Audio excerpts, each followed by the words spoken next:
What's happened here reflects what's happening in inner cities all over the United States. The whites have moved out, leaving the impoverished schools to blacks and other ethnic minorities.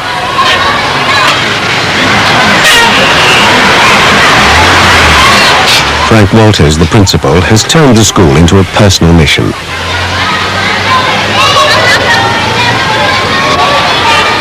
A devout Christian, he has a vision of Bergen Street Middle School becoming a sanctuary of order and learning.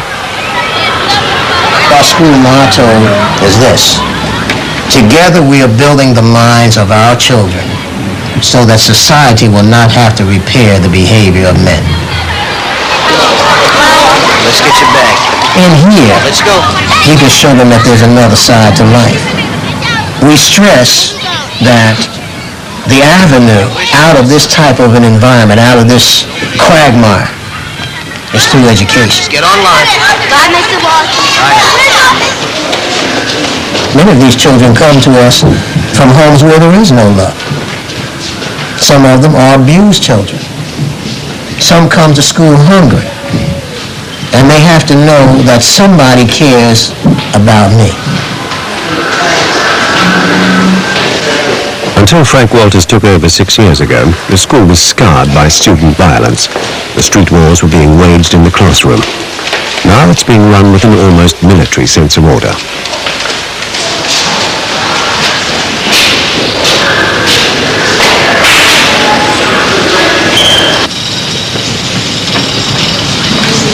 What page did the article start? Right. Okay. You were right. You weren't. Traditional teaching offered a stability that many of these students had never known. But some teachers felt it was not enough. The children were learning by rote. 3 minutes left before we check the papers. That's not true. Somebody could be your friend and not help you. And I wonder what, can somebody solve? To challenge children to think for themselves, the school decided on a brave experiment. He could be your friend and your best friend. So there's degrees of being a friend. So what would make somebody the best kind of friend? 4 years ago, Bergen Street School introduced a new form of learning, Matthew Lipman's Philosophy for Children program, in which the balance of power shifts from the teacher to the taught. These 8th graders are being taught philosophy by Dr. Barry Curtis. Would somebody really be your friend if you wanted drugs and he helped you get drugs? You know, why not? What you need is some crack, and your friend supplies the crack. Is he being a friend? Like, if you wanted drugs, your friend's supposed to talk you out of not getting drugs. He's supposed to tell you get something that's good for you, and drugs is not good for you. I wonder if anybody's got a new definition now of what a friend is that would be better. Because I think what we learned was that a friend isn't somebody who helps you get anything you want. Leah?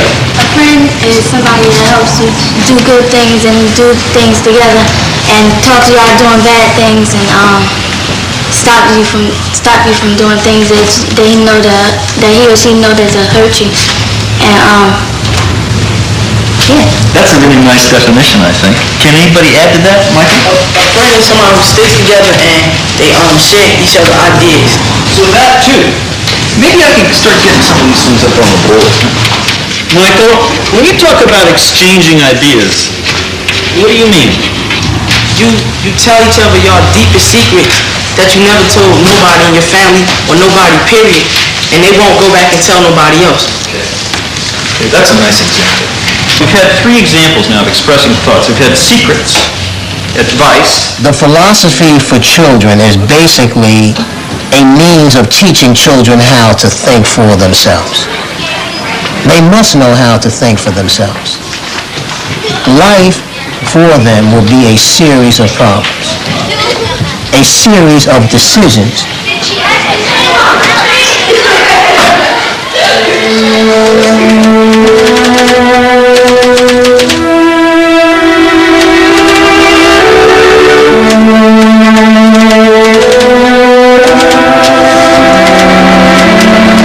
The founder of the philosophy program is not a remote academic. Matthew Lipman saw his own children struggle to learn in a conventional classroom. Philosophy for Children was born out of his belief that education's first duty is to teach children to think critically. Critical thinking is important if we're to have a reflective citizenry in a democracy. I don't think you want a sodden mass of citizens who just, take whatever they're told and accept whatever they're told without reflection. I think you want them to judge what they're told in a critical way, not be uncritical. That's a terrible notion of democracy, an uncritical citizenry. Teaching children to become free-thinking citizens can be a high-risk occupation. At the New Jersey retreat, professors of philosophy are putting postgraduate students through an intellectual assault course. What's very unique about this sensuous element that allows us to do that allows to represent to our... Caught in the crossfire from his academic seniors, Brooke Bertolet, one of the postgraduate students, is finding that philosophy for adults can be cruel. People who are open to other realms of experience because they know how to extend their other modes of sense. I mean, why is it that we would want to foreclose them? I'm wondering if there's an analogy here. Okay, I'm wondering if Gus imagines herself from the inside out. And so that's how she imagines everybody else too. But in a way, wouldn't that be different? Because it's not, if I understand what Professor Lipman is saying, it's not she imagines herself from the inside going out. She experiences.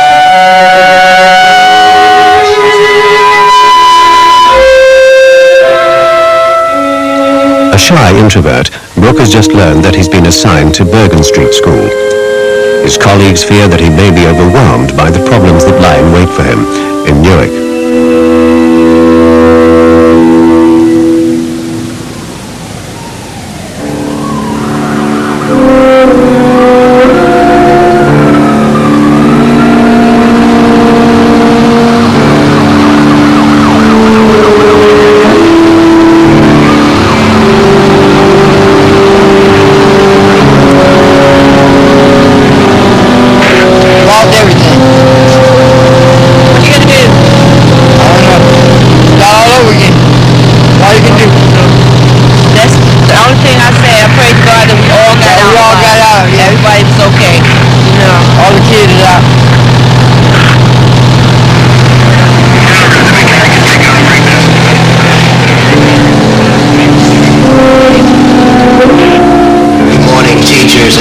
I'd like to make a few announcements for today. Most of you are aware that we have a very serious fire in the nearness of our school.